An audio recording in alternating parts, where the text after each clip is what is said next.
So hello, welcome. Thank you for joining us for this interview for the IBOP podcast. Would you like to introduce yourself? My name is Isak Ren, and I teach English and TOK here at IB Katedralskolan, and I'm also the CAS coordinator. Nice, very nice. Okay, so I just have a couple questions about your time as a teacher, at the IB. So we'll start with what brought you to the IB? It was very random. I had no idea what the IB was when I applied for the position, and it didn't say specifically the IB either. They were just looking for English teachers, period. And then I found out in the actual interview, or they asked me would I feel comfortable teaching not only English, but everything would be in English. The IB program, something, and I said, sure. Had no idea what it was, but I wanted the job, so you say yes. And then I found out once I got the job. Yeah, I was introduced. So this is what you need to teach. Have a great summer reading the syllabus. Yeah. So it's just like a surprise, out of nowhere? Yeah, out of nowhere. Nothing in the application form, nothing about the IB, and then just, would you feel comfortable? And I said, yes, I would. I had no idea what it was, but... Is that legal? I guess. Maybe they changed their mind somewhere during the process and said, we actually need someone for the IB. And I mean, it's my responsibility to say no or yes. True. So I said yes, and here I am. So it was just like a job listing, teacher, English, nothing else like, nope. It could be for this program. Nope, nothing. I feel like that can't be legal. There has to be like something that's not right with that. Yeah, pretty sure it's legal, but I mean, maybe I wouldn't have applied if I knew what it was. That's true. You know, That's true. Let's focus on the positive. I'm here. Exactly. Yeah. Now you're here. That's great. Were you like worried about anything when you started here as a teacher? Well, everything. Everything. Yes. That's so I had no idea what the IB was. I had never taught IB before. Teacher program does not include anything about the IB, so it was a completely new world. Oh, that's great. Everything I knew about the curriculum in the Swedish national system and everything, I could just throw away. So I had to learn just by doing, which is the case for all the IB teachers in the world because it's not part of a national system. So then learn it. Go with the flow, you start, and then it's just go with it. You have the documents, you have all the course material, or not the material, but you have the syllabus, and then you follow the orders and all the information that you have there. So it's an interesting first 2 years, perhaps. 2 years. Definitely because the courses are 2 years. Yeah, of course, so then you'll only know what worked and what didn't work after completing the entire course. Sounds like fun. Yeah. How long have you been teaching at IB? Since 2018. Yes. So the fall term 2018. 6 years. 6 years, yes. That is a long time. Yeah. Have you enjoyed it these 6 years? I have. The first year was mostly just stress about like, am I doing the right thing? But now I definitely enjoy it. I never think about not wanting to go to work. Maybe only for the reason that I'm very tired, but not because of the job itself. And I don't think many people feel that way. So I feel like that's something that I should be that I am very grateful for as well. That's nice. That is very good. It would be pretty sad if you didn't want to come to work. That is the harsh reality of many people. So I consider myself very lucky for that reason. Have you taught at any other schools before? I worked as a Finnish teacher for the mother tongue courses here in Uppsala for the first year after I graduated. So 2017 and then until I started here. Oh, so you went from Finnish to English. Yes. That sounds like a nice leap. And I mean, English is the thing that I studied. Yeah. So I actually wasn't qualified in the sense that I didn't study Finnish ever, but I speak it as it's my first language. So, but it was very, very different. My youngest student was 2 years. Old? Yes. 2 years old? Yes. Were you teaching like individually? Yes. Oh, so you got Not all of them, but she was one of the only students in the classrooms. So that was, and she didn't speak yet. Yeah. So that was very interesting. Were her parents there? No. It was during just her? kindergarten hours, so I just took her to like a playroom and okay, let's read and speak Finnish. Oh, that sounds fun. Yeah. That's really sweet, actually. So that's the only thing I did before, and then I taught my first year here. I worked both for the IB and the national program, so I taught religion as well, which is my other subject that I've studied at university. Cool. Like, how long did you teach that for? I think I taught it for 3 years here, and then after that, I've only been an IB teacher. So you did IB and religion at the same time? Yes. Oh, cool. So I did IB, natur, and samhällsprogrammet. You did all three? Yes. You taught in natur? Mm-hmm. What did you teach in natur? Religion and English, so the national program English, English 6. Oh, it sounds like a lot. And my first year I taught English B only at the IB, so and now I don't teach that at all, so it's very... things happen. Climbing up the ranks. Right. Now you're a CAS coordinator. How does that feel? That feels very surprising, or if I were to hear that my first year, I would probably not believe it. But yeah, things happen. Does it add like a lot of work, like having to be a CAS coordinator and an English teacher? Is it like a huge workload? Yes. And it's because as a CAS coordinator, you have to be in touch with every single student, all year 2 students and all year 3 students. As an English teacher, you have your students and that's it. So yeah, it's a lot, but it's part of the job. So. Would you drop being a CAS coordinator to just focus on English, or vice versa, maybe? I think the idea in an ideal world, I would only have, or that I would get more hours for both, so that I'd have the time to really feel like I can just sit with this for hours and hours and hours. Yeah. But that's not the reality of. There's only 24 hours in a day. Exactly. So. Yeah, I don't know if I have an answer because I do enjoy both. But if I had to choose, then of course English is my favorite thing in the world. I love reading and literature and everything. So, but now I don't have to choose, so I can keep doing both. That's fair. That's fair. Could you compare being an IB teacher to any other teaching experience you've had? I mean, you can always compare, and the comparison would be that I enjoy doing this the most so far. I don't know, who knows what I'll end up doing in 10 years, but right now I don't feel like I need to try anything else because I feel like IB is the place for me, and I enjoy the courses, and yeah, it feels like no need to compare and no need to try something else, but knowing what it is on, for example, that I tried a couple of other programs and being Finnish teacher and so on. I think it is good to have other experiences so that you know what it is outside of the IB as well. Yeah. And that makes me more secure about actually wanting to be an IB teacher. Yes. Have you ever considered dropping out? Like, and not being an IB teacher? Probably during my first year. Yeah. When it was very, like, every single lesson was the first time I did that lesson. Now I can use my old lessons and that I've done and the same books that I've read, or I have time to read other books and do, study questions and so on.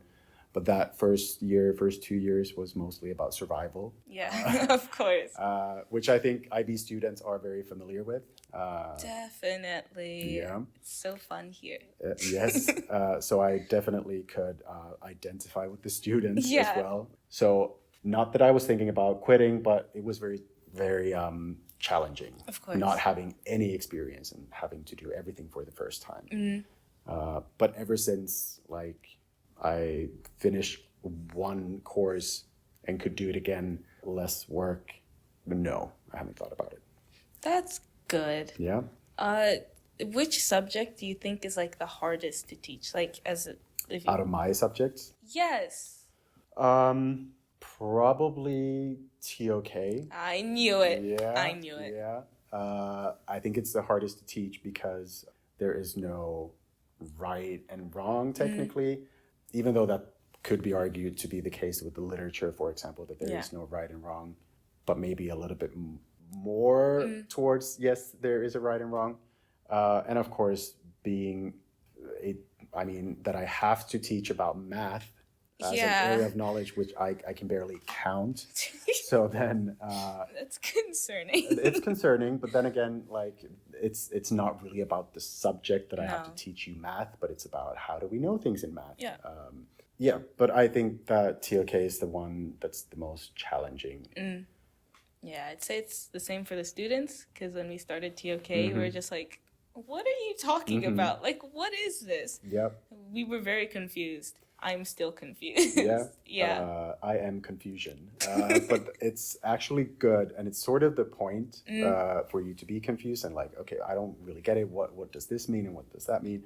And then I've heard from many previous students that once they got to university, then they were like, oh, okay, we've talked about this during TOK. Yeah. All the other students, they have no idea what we're talking about because they're talking about it for the first time. Whereas you're like, I don't know, I got this. I learned this ages ago. Yeah, I've done this You're so for slow. 2 years, exactly. Catch up. Yeah. Yeah. No, You don't know this? exactly. How can you not know this? We did this like two so times in a my week. school, we talked about this during TOK. That Exactly. stands for Theory of Knowledge. Yeah. Did you not know that? Yeah. Oh, you didn't go to the IB? Plebeian. Oh, peasants. Exactly. So superiority complex goes. Oop. Exactly. So, yeah, TOK is very confusing. It is. For all parts and parties included. But you probably start to appreciate it after the fact. Definitely. Yeah. Yeah. How does it feel knowing that the other teachers don't talk about TOK as much as they should in their subjects? Like for us, when we have lessons, we barely hear about TOK. Do you think that they should do it like more? That's the goal. Yeah. So I do talk about TOK with other teachers more and more during our meetings and so on, and I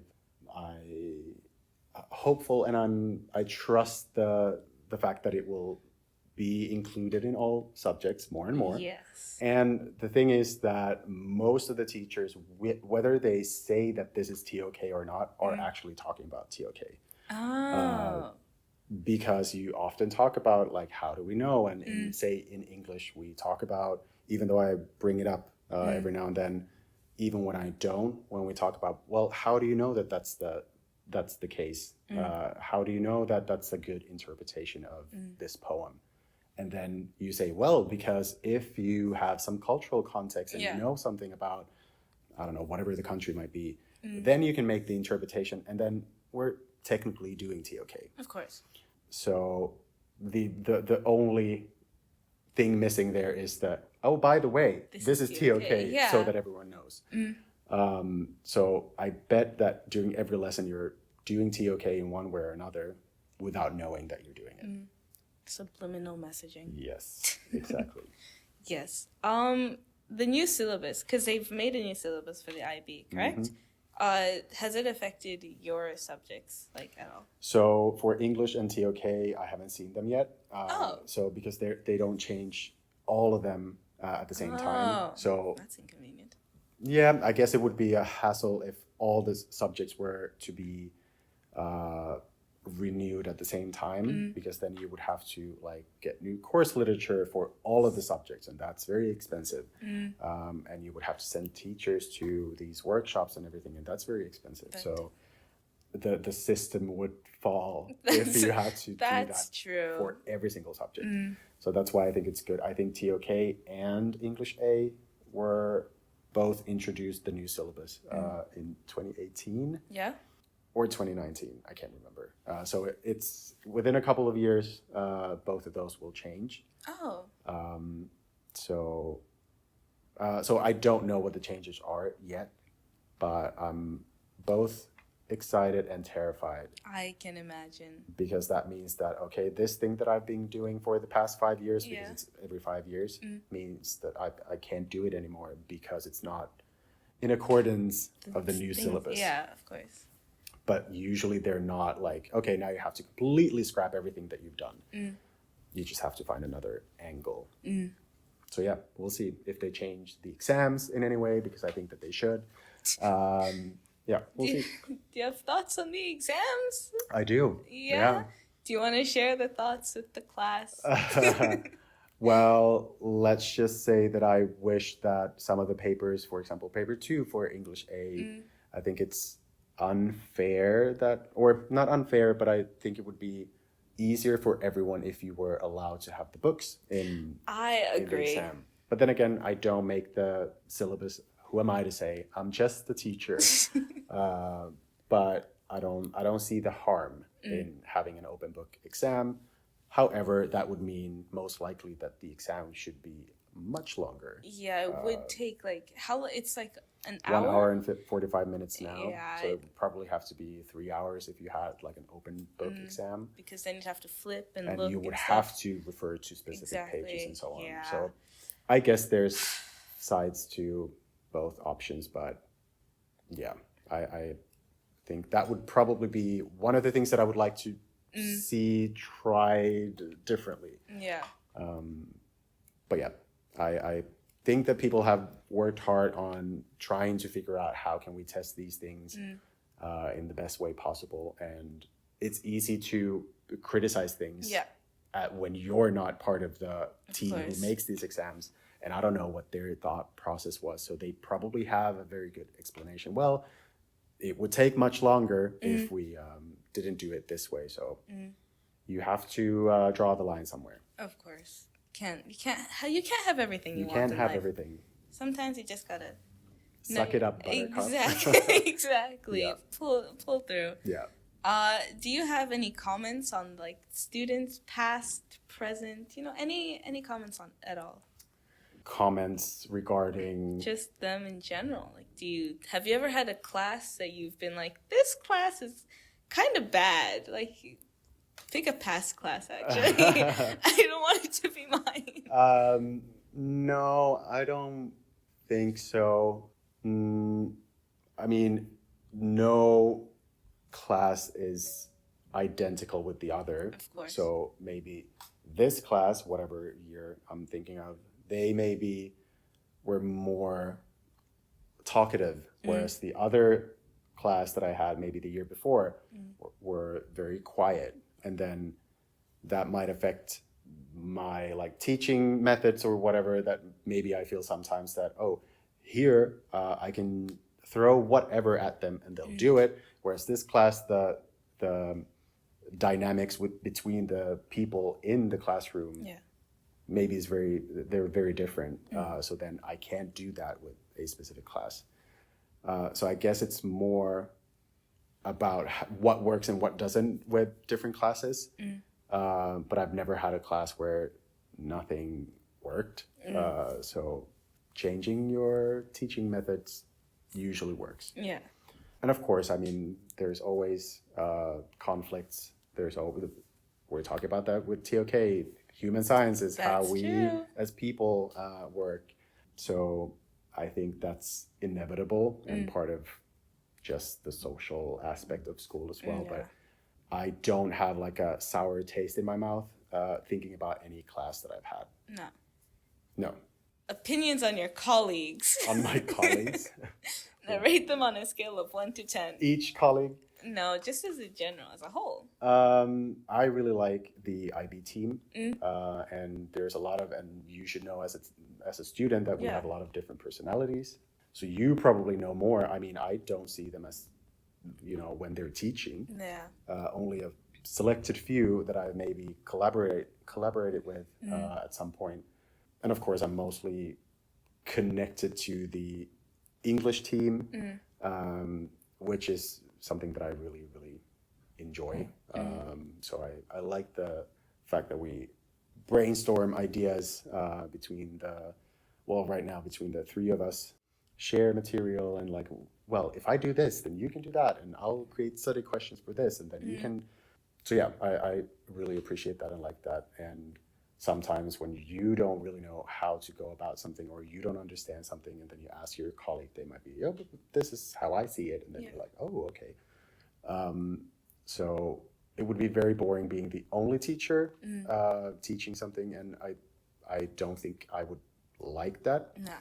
So I do like to have like brainstorming sessions with my colleagues, and of course I'm friends with some of my colleagues outside of work as well. So I rate them very highly.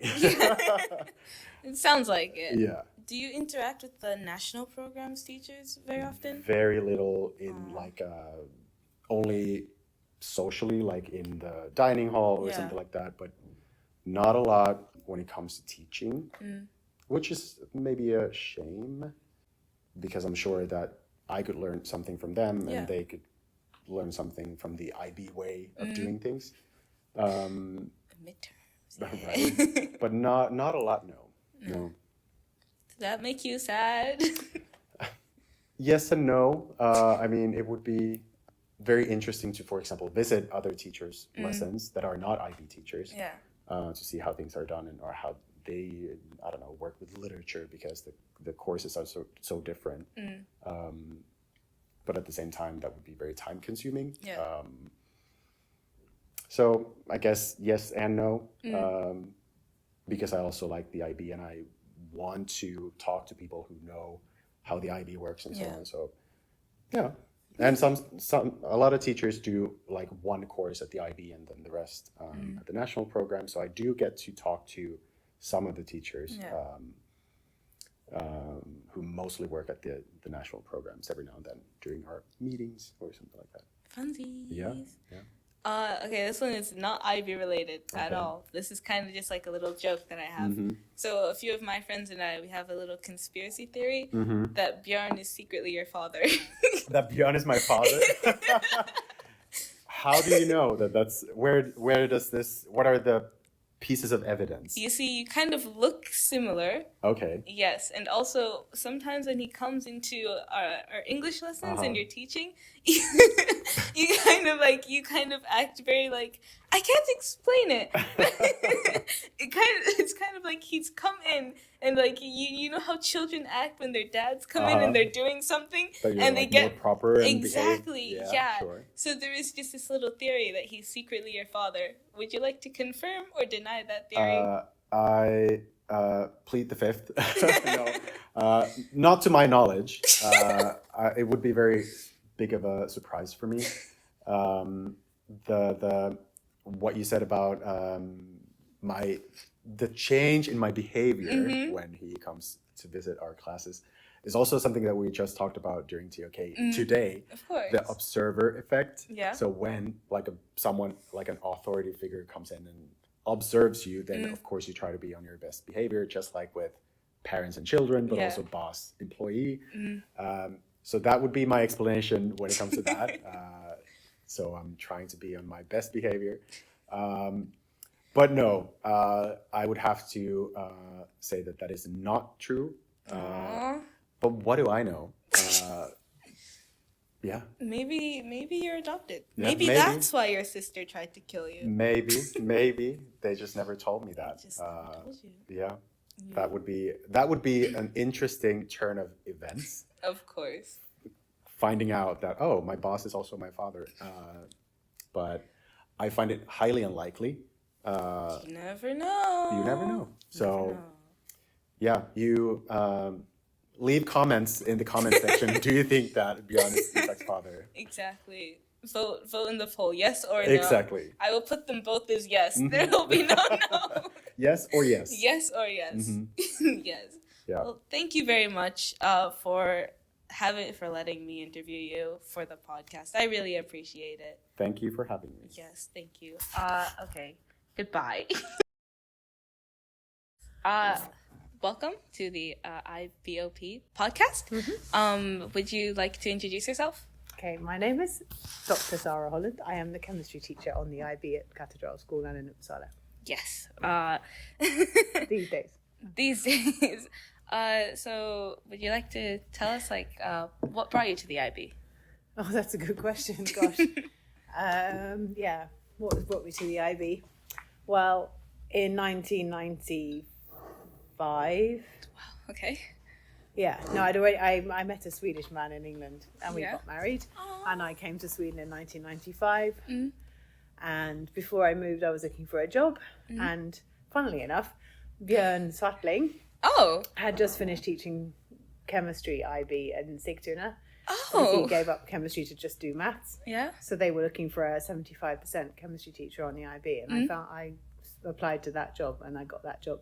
So that was my first job in Sweden. So you came from Sigtuna and then you came here? Yeah. Oh. So I was at Sigtuna for like 13, 14 years, Jesus something like Christ, that. that's a long time. Yeah, exactly. So and then I came here. Yeah. you've been teaching IB. So I've been teaching IB since 1995. Yeah, it's actually long It's before a you were long born, in other time. words. Yeah, Oh exactly. my gosh, it's like a decade before I was born. Whoa, time is weird. It is. But were you like nervous to get started as a teacher at the IB, or? A bit, because it sounded, in those days, the syllabus was so vague. It was like 3 sides of paper. And I mean, you think now the chemistry is something like 85 pages, isn't it? Oh, right. With lots of detail. Yeah. So then you just had 3 pages and not much information. So it was a bit, and there were no textbooks to go with the course either. So it was a bit scary. And I hadn't been teaching very long in England either. So yeah, it was a bit scary. I can imagine. It sounds kind of like you don't really know what to do or No, where you to get don't. started. Was it a relatively new program then? The No, IB? they started in 1968. So So It's they've been just- around for a while. they had, but Sigtuna had the IB. They were one of the first schools in Sweden. So they got it from 1981, I think. Oh, So they'd had it a long time, but I didn't know anything about it before that. fair enough. Yeah. Were you like, when you started at first in the beginning, were you ever like, oh, maybe I should change to a different program, like anything like that? No. No, I don't like this. I don't like the Swedish programs because they grade, because the teacher sets the grade. And we don't do that in the British system either. We have external exams like the IB, and I think that's a much better system. So I wouldn't, and I don't think, even if I speak quite good Swedish, I think teaching in Swedish would be, I have done it a little bit, but it was really difficult. You can't be yourself in No. the same way that you It can does speak feel in English. different to like speak Swedish. It It feels does. like a different and person. And you can't, you are a different personality. Yeah. So no, definitely not. Did you teach at any other schools? Did you teach any other subjects before? I have had, what have I had? Kind of naturkunskap, general science, and maths in years 7, 8, and 9, and then in pre-IB. I think, and ESS. I used to teach ESS You used to when I teach first came here. And I was coordinator here for 5 years as well. So. Cass? No, IB coordinator. Oh! Yeah. Whoa! That's cool. And then I had enough of that, so Oh, fair enough. It sounds like a lot of work. it is. Was it you first and then Björn? Who was coordinator? Wait. No, Björn was not coordinator. No, he he's- was coordinator in Sigtuna, funnily enough. Oh. No, but then, okay, now I have to think. Before Therese, Leslie did it for a while. Leslie was coordinator? Yeah, and then I did it in between for 1 year because they were a bit desperate. And before that, there was somebody called Maria. She only did it for like 2 years. And then before that, Stephanie did it for a while. Wow, okay. Before she had children. And then before Stephanie, can't remember. Oh yeah, I must have been just before Stephanie. Yeah, so I was before Stephanie. Oh. So I did it for 4 years. So everyone's been here for a while then. Yeah, quite a while. Yeah. Yeah, she came around 2014, 15. I Jesus, think, maybe. okay, that is a while. Yeah. But her brother went here. He was one of my first students. Really? When I started IB, her brother was, because when she came, I was like, oh, Shenton, hang on. You're not, yeah, that's my brother. She said, Oh my gosh. Small world, huh? It is a very small world. Did you and Björn come here together? no, but because I got his job in Sigtuna, and then I came here 2008 because the Dutch guy who used to have ESS and chemistry went back to Holland, and I knew him, so I asked him. I always said to him, if you plan on leaving, will you tell me? Because I kind of, I've been at Sigtuna a while. I fancied a change, so I said, tell me if you leave. And so he called me and said he was leaving. So I applied for the job. No, but Björn didn't come until about 3-4 years ago. Oh. When the previous, because the guy who was rector for IB before, Sven. He was the one who brought the IB to this school, and he retired. So then they were looking for someone else, and they tried a couple of other people in between, but they weren't. They both quit after 1 year, but then they got Björn finally. So maybe he's been here 3-4 years. Oh, something like that. I like Björn. He's I nice. do. He's in the right place. Yeah, he's very sweet. Could you like compare being an IB teacher with being a teacher at like any of your other schools? Whew, yeah, well, I mean, I went back to England last autumn to try and teach, and it was horrendous. Oh. So, I mean, it's hard to say because the IB is more like the British system, but then you have a lot less. I think it's the age group maybe because you're all much older, so it's much more. You can talk to you. People. Yeah, you know, I don't have to yell at you and tell you off all the time. We can have a dialogue kind of thing, and it's a good atmosphere because it's people who kind of want to do well and study and are interested. Yeah. So it's completely different, I would say. But yeah, you can't compare to England. It was horrendous. Oh goodness. Yeah. How old were the students that you were teaching? From 11 to 18. So it was That's a huge and I had gap. like 15 different teaching groups. That was ridiculous. That But anyway, sounds let's not great. talk about that. It was not great. Okay, so I've heard many comments on the syllabus from you during chemistry. Do you want to talk about that a little bit? The new syllabus. Well, it's very different, I think, because we had the last syllabus was kept longer than normal because of the COVID situation, that they extended it. So everyone kind of got used to it. And it was very classic that you do like all the bonding in one topic, all the energetics in another topic. And now they've done it from these themes with the reactivity and structure. Yeah. So that things, you revisit bits and pieces. And I think probably in the long term, it will probably be better that way. Yeah. Because often I think if you just done bonding once and then 2 years later you have a final exam, I think maybe you manage to forget it. But if it comes up several times along the way, maybe that's actually better. So I'm still not 100% sure what I think, to be honest. but it is quite different in the structure, which makes it harder when I'm to make quizzes from old papers because the topics don't match in the same way. But I don't know. Long term, I'm thinking it might actually turn out to be a better syllabus. But I'm not sure yet. We'll just have to see We in have to see how 5 it years. goes. Exactly. They change it after every 5 years, right? Yeah, they start. What is it? They start reviewing it at the end of 5 years, and then there's a 2-year reviewing procedure, and then they start the next one basically. Is that what they're doing right now? So now they will be. When we start, you're the first people to have this syllabus. Yeah. So you're the first teaching year. So there'll be 5 years of teaching and then 2 years of review and then the new syllabus. Because some years they don't change it very much. Oh. And sometimes they change it a huge amount. So, yeah, you can never tell what they're going to do, basically. The IB is truly a mysterious... No, 'cause sometimes I think it's bad and then other times I think, no, but it is important to maybe keep up to date with the way education research says you should teach. Because, I mean...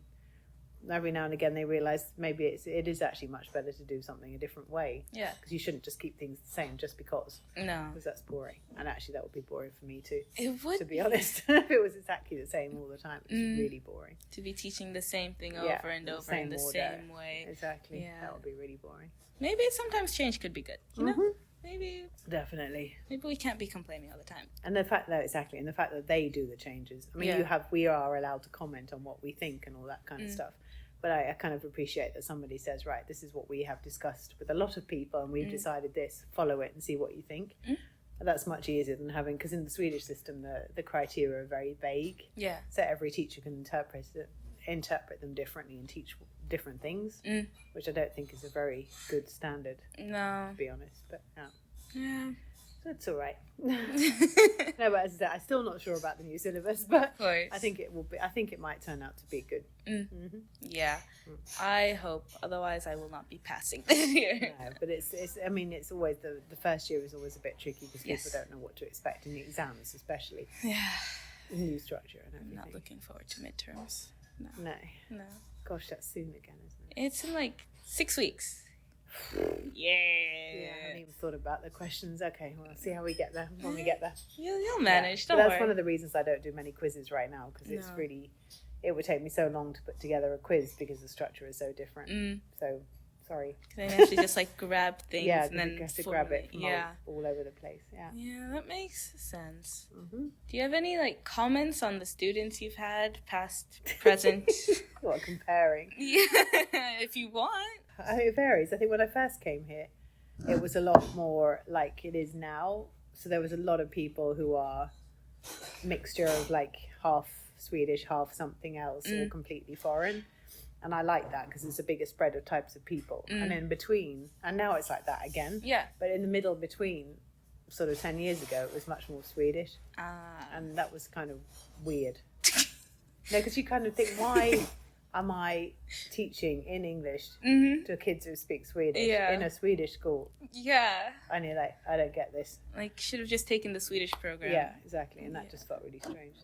It was boring. I like to have, I don't know, I like the variety because these classes are all different. Yeah. And there's so many cool people with like, I mean, I did a quick survey in my year one and there was something like 20 different languages being spoken at home within that class. And you're like, whoa, that's so cool. Yeah. Which means everyone's got a slightly different background and look on things. And I like that.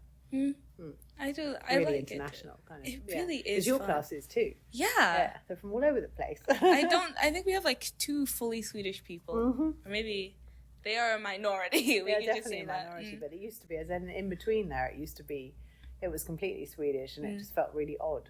Yeah. But now it's back to, I think, the way it should be. I agree. I agree. I don't know. It does feel strange having Swedish people in the IB because it's like they could take the Swedish program. Exactly. Yeah. Like the IB, it feels kind of, maybe this sounds wrong, but it doesn't feel like it's for Swedish people. No, in a way, because it always amazed me when I worked at Sigtuna that they didn't have IB here earlier because, I mean, it's a university city. Yeah. You've got people coming to do sort of postdocs and professorships and all research and stuff. So it seems like an obvious place to have an international education. Yet they didn't have it until 20-something years ago. 20s. Oh, God. 2, 3, something like that. It's not that long. No. And Sigtuna had it since 1981. Yeah, that is a It's a bit huge longer. difference. That So is a did, huge difference. Kungsholmen in Stockholm used to have it that as well. Do they not have it anymore? They don't have it anymore. No. Oh. I think my old physics teacher, back when I was in 7th grade, he said his kids went to IB in Stockholm, I think. Yeah. So it must have been a while ago then. Yeah, it could have been. Because I think they chucked it out just around the time my daughter went to gymnasium. So it must be like 2016, 17, something like that. Oh. So they put it all in one school, the international school, ISSR, in Stockholm, instead of having it in lots of different gymnasium. So they took it away from Kungsholmen. But they have Swedish programs in English instead. Yeah, exactly. So that Natur sounds is English. strange. I don't know. Suits some people, I guess. Yeah, I guess. Do you have any like comments on the IB as a whole? Just like the concept of the IB, maybe. I think it's pretty good, actually. I like it. I think it's something that it would have been. I would have loved to have done the IB if I'd known about it, thinking about it. But I think because it is a bit, because the fact that you get to do, I mean, from a British point of view, you get to do a lot of subjects. Yeah. The Swedes think it's not many subjects because you do 6 and they do way more. But when we had to choose A levels, you had to do 3 subjects. And I like languages as well as sciences and maths. Yeah. And I couldn't do all of that. And I think IB is really good that you get the broader. So you can do a bit of everything, kind of. Yeah. And it seems pretty sad. Sometimes I think they annoy me with their documents because they're so long. But then they're trying to make them so that everyone in the whole world can understand them, which means, of course, they have to explain everything. But sometimes it's just, it just feel a bit much. Yeah. Do you think, like, the IB has some unnecessary things? Like, things that could be cut out and it wouldn't change much? Not really. I mean, CAS, in a way, Yes. I think it's a good thing. But this obsessive counting number of reflections and stuff I don't like. I think that's kind of missing the point. I think so, I think it would be better if it was to encourage people to do bigger things together, like raising money for charity on a long-term basis, rather than this, like, I don't know, I walk to school for a week instead of going on the bus. It all seems a bit pathetic. No, I agree. I think should be reworked a bit, but the rest of it I think is like okay, because TOK, again, everyone hates TOK, but then when you graduate and people come back, they say, oh, I'm really glad I did TOK. Yeah. So actually, yeah, that's the bit I would have struggled with if I was a student. Yeah. Because I wouldn't have understood the point of it when I was your age. I really did not. Like, No. in first year, we were like, what is the point of this? But I talked with Isaac yesterday about it. And he was like, yeah, no, people have, like, struggled with it in school, but afterwards, when they've gone very on. often come back and say, I'm really glad I did that. Yeah. Yeah. Because they're like, oh, we talked about this in our university courses, exactly. and everyone else didn't understand. That's right. But then we understood because we did TOK. And it's like, oh, okay, maybe it is useful. Have to suffer through it for the moment. Yeah. I mean, it's fun. Otherwise, I think, I know some people say they think the IB should have PE as a subject, but most IB students I know are saying that's the reason they chose the IB. So that's actually, because I mean, if you're interested in sport, you will do it anyway. Yeah. And if you're not, then it's not going to make you do it, is it? No. So, yeah, I'm not sure about that one. That is one of the reasons I chose the IB. Because it's in English and because I don't have to do sports. Yeah, you're not alone in that. Exactly. I promise you. It's like 2 perks. I'm like, yes! Yeah, exactly. I think I've reached the end of my questions. Good questions, by the way. Thank you. I was like, because I asked my writer to write the questions, and she didn't. So I was like, so I was stressed about them. But thank you for joining me today. I really appreciate it. No problem. Yes, thank you very much.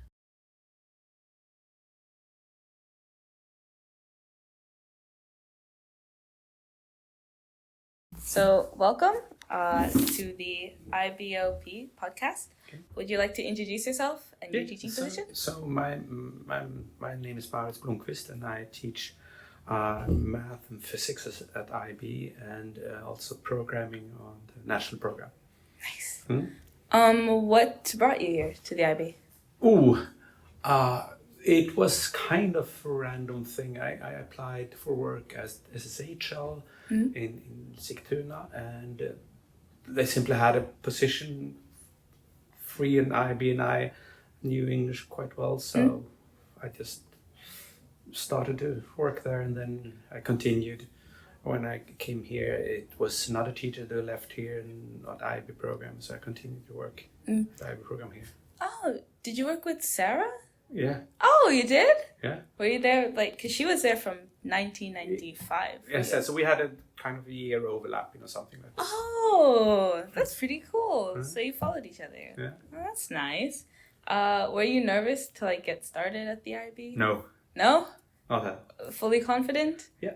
Oh. But the first year, it was tough. It was like I sometimes described as running in the night in a forest, hoping you don't collide with a tree. I wasn't nervous. It just felt a bit strange because it's so much new stuff and so on. But I wouldn't say I was nervous. No.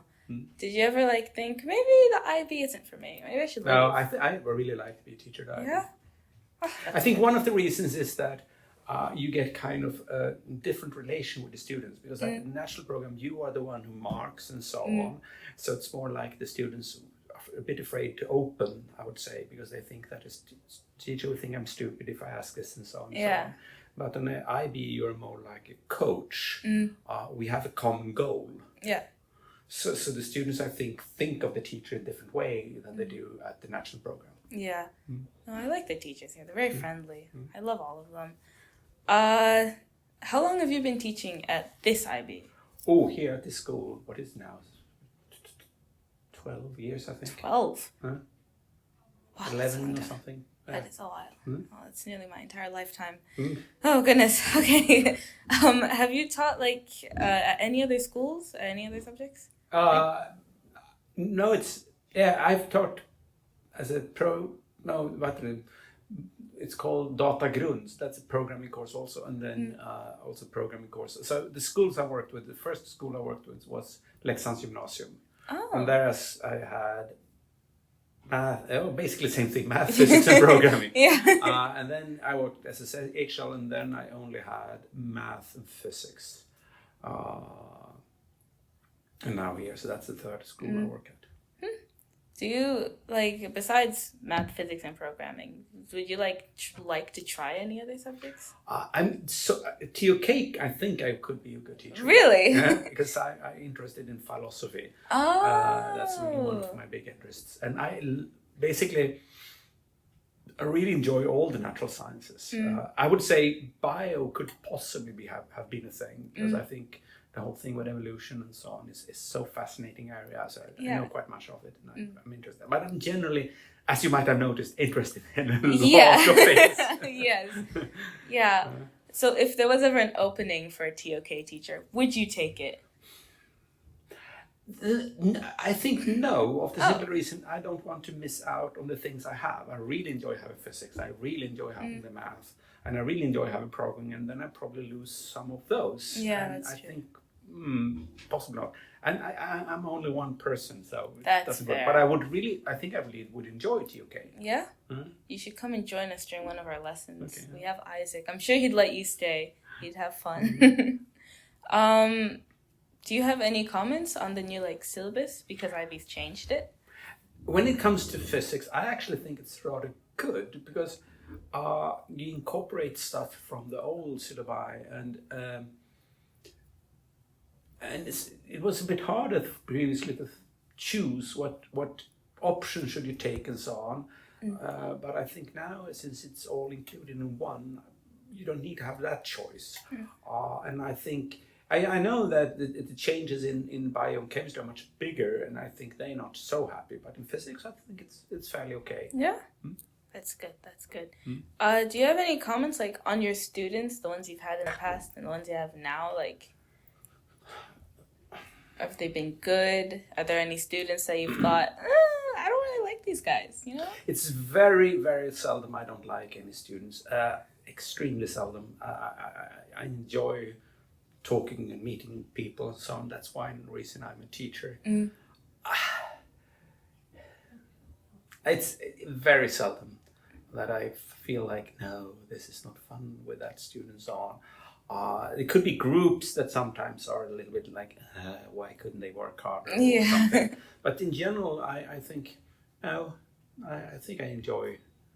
I mean, it's also the school students are so friendly. You say teachers are friendly, but students are friendly too, right? Yeah. And you feel a lot of appreciation. You often get thanks and so on, and you get a feeling that it's that you're appreciated, and that helps me to enjoy my work. And if I enjoy my work, I think I'm a better teacher. Of course.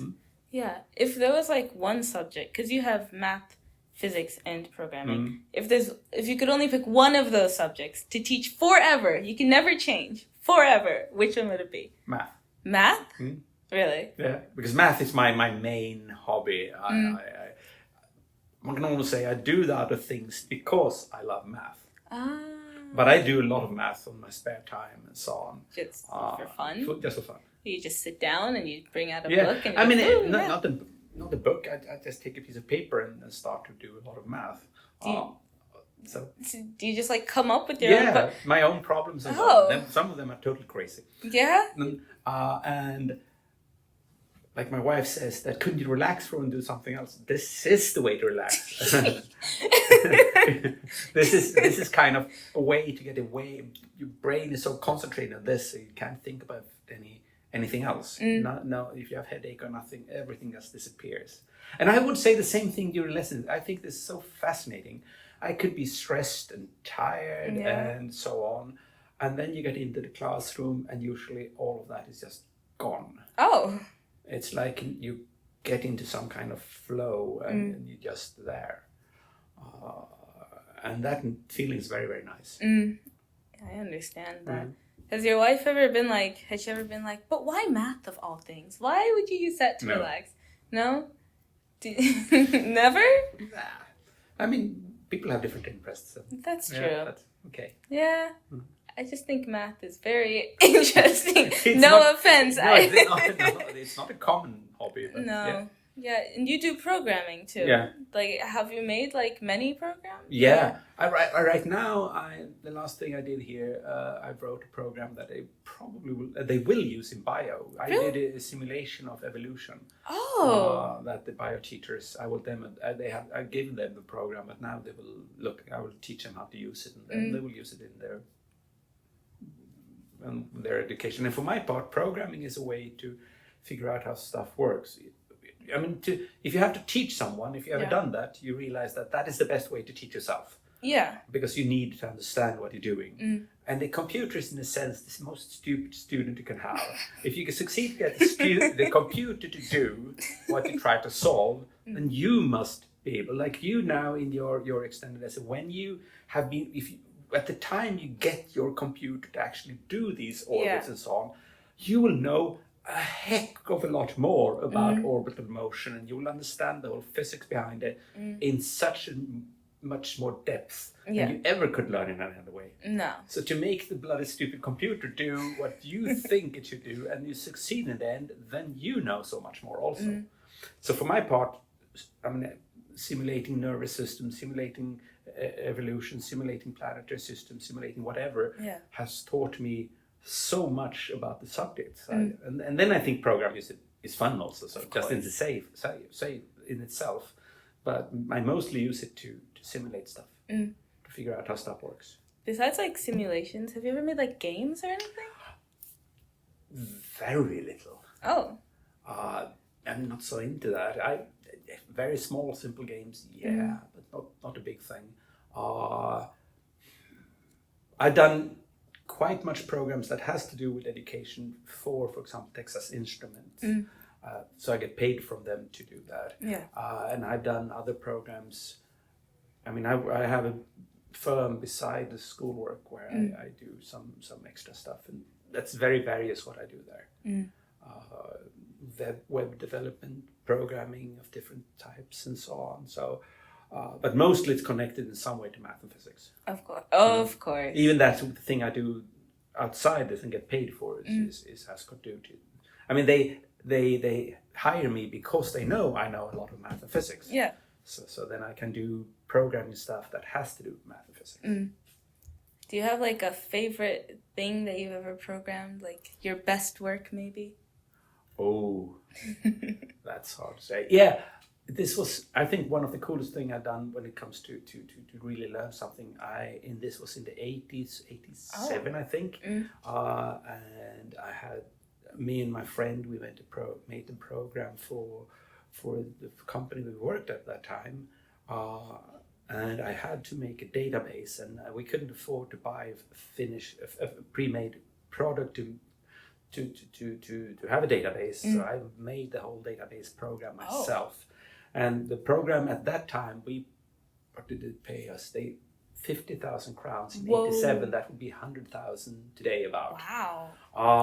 And the cool thing with that program is that we delivered it to the customer, and they used the program for 3 years, and they never reported an error. Oh. So it just worked. So it's just perfect. It was perfect. And that felt, my. because normally you get some bugs, something they report back, but nothing. It just worked. At all. Like, okay, fine. And I think the favorite thing about that program was that thing. It was a fairly big program. And it just worked.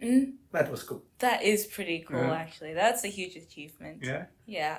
But then I can't really say. It's a lot of small things.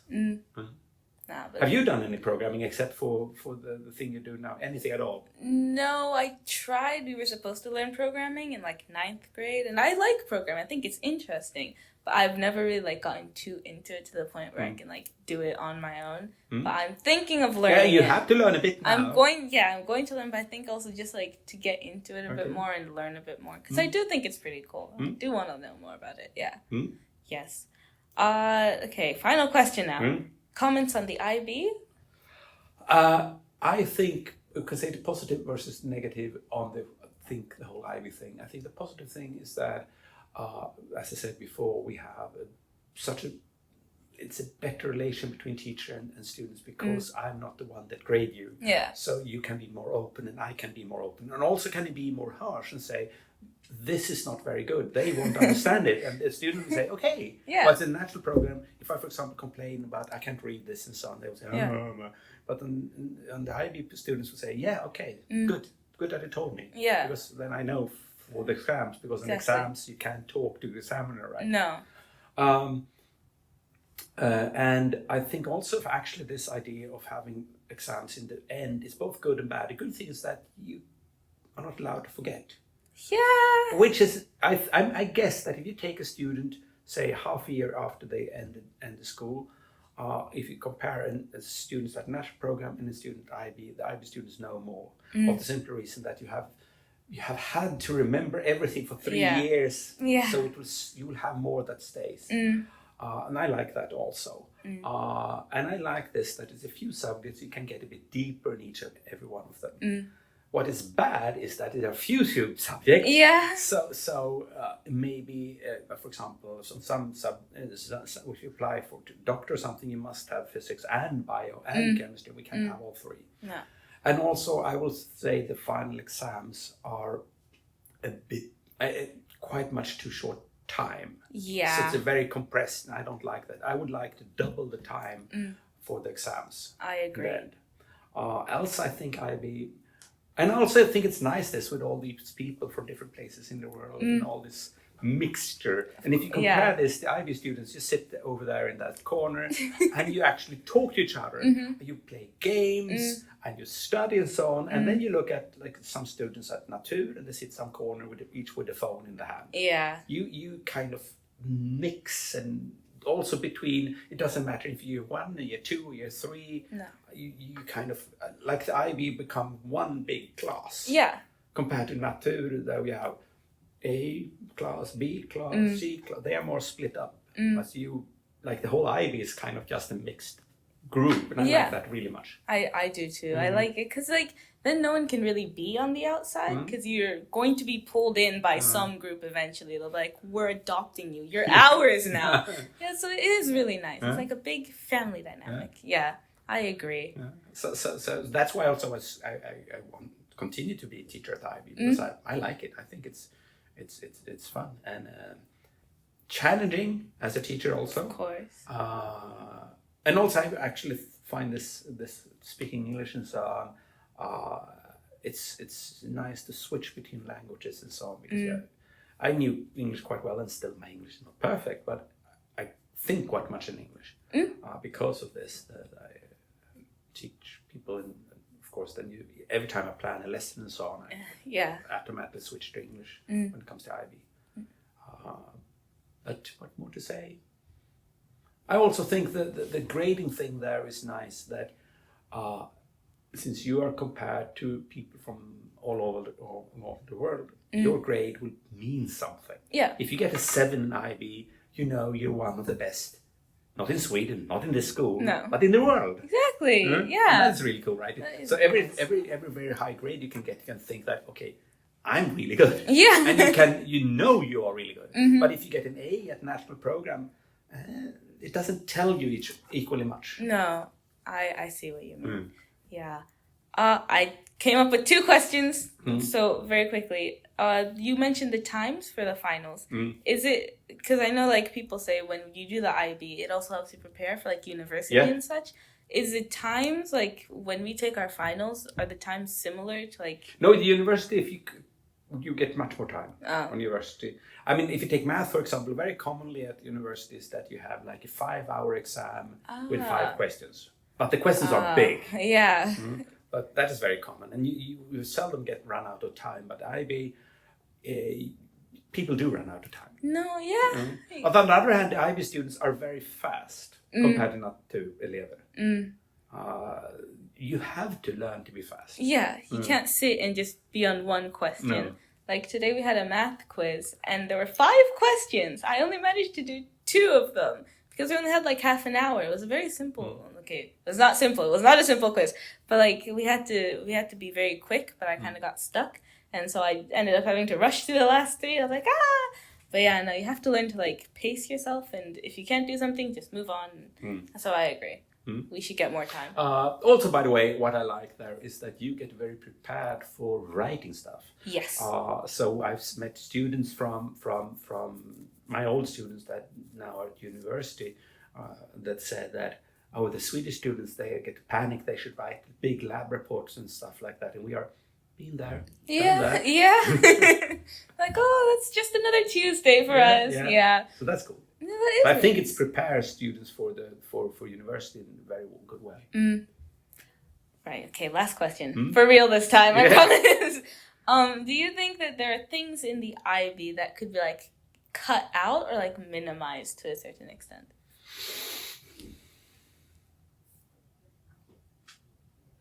No. Not really. No? What I think, as I said, because I think CAS is a good idea. Yeah. I think that TOK is good. The subjects, it's difficult to say now. The only thing I would change, as I said, is increasing keep the exams exactly as they are, but maybe double the time. Yeah. That's the only thing I would change. That's good. Okay. Well, thank you very much for joining Thank me you. here today. I appreciate it. Yes.